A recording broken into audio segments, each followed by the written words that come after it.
¿Cómo estás, Milton? ¿Todo bien? Todo bien, Liz, ¿y tú? Bien, también. Listos ya para empezar entonces en este viernes, último día de la semana, último día del mes.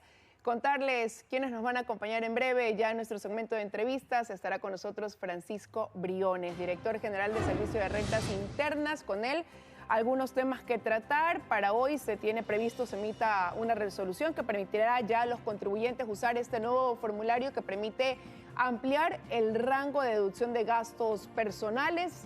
A propósito de lo que se aprobó dentro de la reforma tributaria, también analizaremos este tema sobre este PCR que se aplicó a los binomios presidenciales. Conoceremos más de esto que él anunció, ¿no? Estas irregularidades e inconsistencias que encontró en cuanto a las declaraciones que han hecho los candidatos al SRI. Vamos a conversar también con Javier Hervas, candidato a la presidencia de la República, precandidato porque es la única candidatura presidencial que no está calificada por una denuncia presentada por la Revolución Ciudadana. Vamos a hablar con él más adelante, el candidato a la presidencia por el movimiento Reto Listas 33. Empezamos.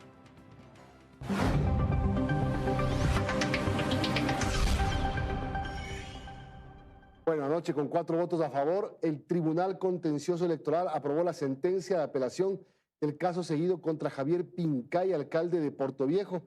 El proyecto de sentencia fue presentado por el juez Guillermo Ortega, quien estuvo a cargo de la apelación presentada por José Mendoza, ex candidato a la alcaldía de Portoviejo, en contra del fallo de primera instancia y que dio la razón a Pincay. La causa se refiere a una denuncia presentada por Mendoza en contra de Pincay por no asistir injustificadamente al debate previo a las elecciones del 5 de febrero del 2023. Tras la votación, el tribunal indicó que al haber perdido sus derechos políticos, automáticamente Pincay también pierde su cargo como alcalde de Portoviejo, por lo que debería ser reemplazado por la vicealcaldesa Mariela Coral. Al ser esta una sentencia de apelación, Pincay puede únicamente solicitar un recurso de aclaración y ampliación. Sin embargo, este no modifica el fallo. Escuchemos a Guillermo Ortega, juez del TCE, y las sanciones impuestas a Javier Pincay. Imponer al señor Javier Humberto Pincay Salvatierra las siguientes sanciones. 3.1. La multa de $9,450 de los Estados Unidos de América, equivalente a 21 salarios básicos unificados. 3.2. La suspensión de sus derechos de participación por el lapso de 2 años, de acuerdo con lo dispuesto en el primer inciso del artículo 279 del Código de la Democracia. Bueno, y hay una reacción del alcalde Pincay, ahí está el texto en Twitter que dice: no he sido destituido ni notificado en legal y debida forma, por tanto sigo ejerciendo las funciones de alcalde. No vamos a permitir que se respete la voluntad popular expresada en las urnas del 5 de febrero. Liz, se prevé con esta reacción del alcalde que haya algún tipo de conflicto, pues él, como dice aquí, se considera todavía alcalde en funciones. Sí, seguramente él hoy pretenderá pues seguir en sus funciones como alcalde, desestimando lo resuelto por el Tribunal Contencioso Electoral. Veremos qué pasa en el transcurso del día, Milton.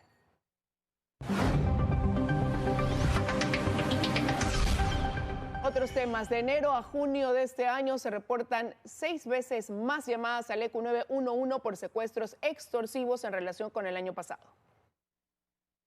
La mayoría de estas llamadas fue realizada desde cantones de la provincia del Guayas. Se ha vuelto la noticia de cada semana. Sujetos abordan a sus víctimas, las retienen contra su voluntad y contactan a sus familiares a través de llamadas y mensajes para pedir dinero a cambio de liberarlas.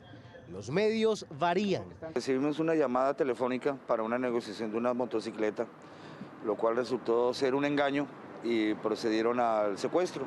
En otro de los casos reportados a inicios de semana, 5 personas fueron retenidas en una vivienda en la cooperativa Juan Montalvo. Venían de Manabí y Los Ríos y habían llegado a Guayaquil por una falsa promesa de préstamo en efectivo que sus captores difundían por redes sociales. Nos dieron una dirección e ingresamos a la casa.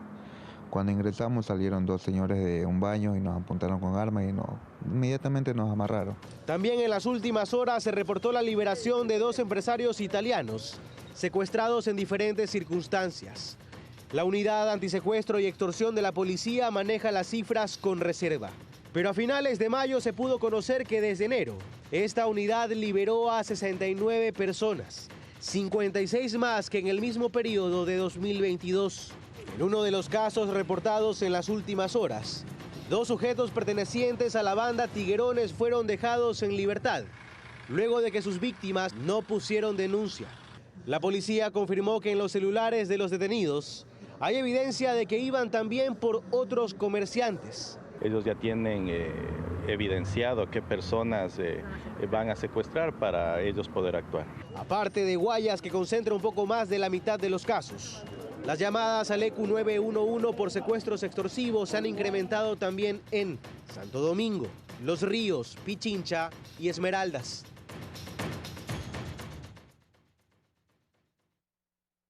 Siete y 8, uno de los investigados en el desfalco de más de 900 millones de dólares al ISPOL, Luis Álvarez Villamar, pidió la reducción de su pena en los Estados Unidos. El exgerente de operaciones de DC Vale solicitó al Tribunal del Distrito Sur de Florida una disminución del 33% de su sentencia, es decir, 26 meses de cárcel por el delito de lavado de activos. Álvarez presentó su solicitud acogiéndose a la regla 35, que le permite al acusado acogerse a la reducción de su condena a cambio de cooperar con la justicia y entregar información relevante. Las investigaciones estadounidenses hallaron que Álvarez recibió más de 3,1 millones de dólares que salieron de cuentas pertenecientes al mago Cherres, quien intervino en operaciones irregulares del ISPOL. Álvarez Villamar reconoció que sabía que el mago Cherres estaba inmerso en un esquema de sobornos.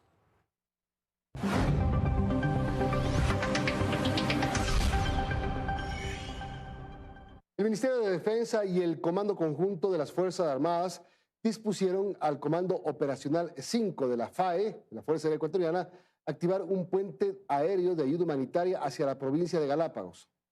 El Comando Operacional informó que están programados 6 vuelos humanitarios desde Guayaquil hacia la isla San Cristóbal y también hacia Santa Cruz para trasladar 30.000 kits de alimentos perecibles, medicina y desayuno escolar. El archipiélago se encuentra en una etapa de desabastecimiento de alimentos de primera necesidad a raíz del daño del medio de transporte marítimo encargado de abastecer a las islas.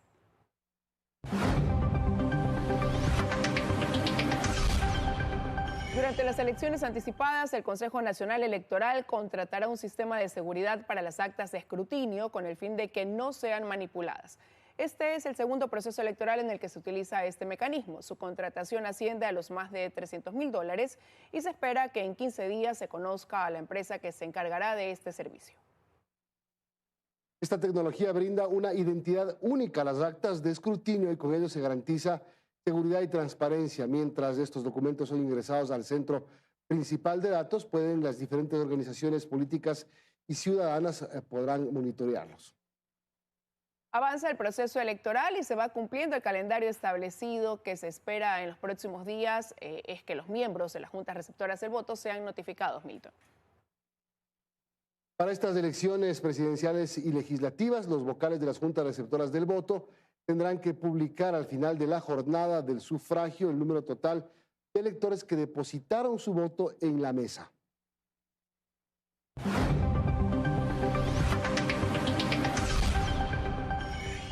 El 82.9% de niños de entre 1 y 12 años ha recibido ya la vacuna contra la poliomielitis, sarampión y rubiola durante esta campaña que impulsa el gobierno, la cual se extenderá hasta el 9 de julio. Las dosis están disponibles en más de 1.900 centros de salud del país. El Ministerio de Salud Pública ratifica que las dosis administradas en la campaña nacional de vacunación son seguras para la población infantil y representan una estrategia efectiva de prevención de estas enfermedades, así también como de sus complicaciones, secuelas y muerte. Asimismo, el Ministerio de Salud confirmó la llegada de 262.000 dosis de vacuna Pfizer bivalente, la cual brinda mayor protección contra las nuevas variantes del COVID-19. El proceso iniciará el 19 de julio en los distintos centros de salud del Ministerio.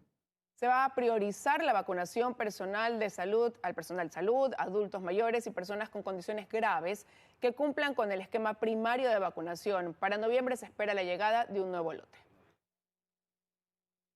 Otro tema, a través de un comunicado oficial, Banecuador anunció el inicio del proceso de embargo a las personas que mantienen deudas pendientes desde hace más de 5 años. El Banco Estatal aclaró que la sanción está dirigida a los grandes deudores, a quienes señaló de aprovecharse de la banca pública, lo que ocasionó la disminución del monto de colocación de más recursos a pequeños emprendedores. Según la información de Ban Ecuador, los embargos no apuntarán a los micro, pequeños y medianos emprendedores. Por el contrario, la entidad anunció que seguirá el respaldo con productos como los créditos 1x30 y al 5% de interés, así como con facilidades de pago como el programa de alivio financiero.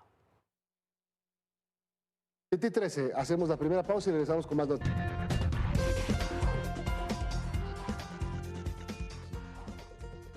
Son las 7:17 y tenemos más noticias. Para el tercer trimestre de este año, Petroecuador deberá contratar una nueva póliza de seguros y esta vez en la lista de oferentes no estará Seguro Sucre porque está en liquidación. Hasta hace 3 años Sucre mantenía un monopolio en el sector estatal de los seguros y esto había generado disputas que detonaron en denuncias que todavía se ventilan en la justicia. Hispana de Seguros, a cargo de la cobertura de Petroecuador, responde a las denuncias. Es uno de los mercados más apetecidos del sector asegurador del país, pero al mismo tiempo es una oferta reducida, pues se trata de la millonaria cobertura estatal de seguros. Y esta vez de la infraestructura, servicios y operación de Petroecuador. Para diciembre del 2020 se abrió un proceso de licitación de emergencia que se adjudicó en apenas 3 días al Consorcio Hispana y Latina de Seguros. Para el representante de la aseguradora, la emergencia se dio porque Seguro Sucre había perdido el monopolio tras varios incumplimientos con el Estado. Porque Seguro Sucre se encontraba inhabilitada para ser proveedora o contratista del Estado al existir una sentencia ejecutoriada que ordenaba el pago de millones de dólares por parte de Sucre a Petroecuador. Para enero del 2021 llegó esta denuncia presentada por la gerencia de Petroecuador de entonces, señalando una serie de supuestas inconsistencias en los compromisos de reaseguros y aparentes irregularidades en la documentación. No obstante, desde Hispana aseguran que el gerente de entonces propuso la denuncia para mantener a Sucre en la escena y que así lo hizo. Las denuncias fueron un statement político, sencillamente para tratar mediáticamente de justificar una nulidad, porque las denuncias no tienen cabeza. Terminará cerrando la investigación. De ahí que con denuncias de por medio desde diciembre del 2020 hasta agosto del 2021, el seguro estuvo nuevamente con Seguro Sucre. No obstante, a través de una acción administrativa se confirmó que la póliza debía regresar a manos de Hispana. Y que tomó su tiempo ventilarla, pero finalmente nos dio la razón, restituyéndonos el derecho al coaseguro Hispana Latina. Lo cierto es que la denuncia se habría desestimado en compras públicas y aún se investiga en Fiscalía, incluso con pedidos de asistencia internacional a Reino Unido para verificar las supuestas inconsistencias detectadas en los documentos del reaseguro. Todo mientras se prepara la nueva licitación para asegurar la infraestructura más grande del país, Petroecuador.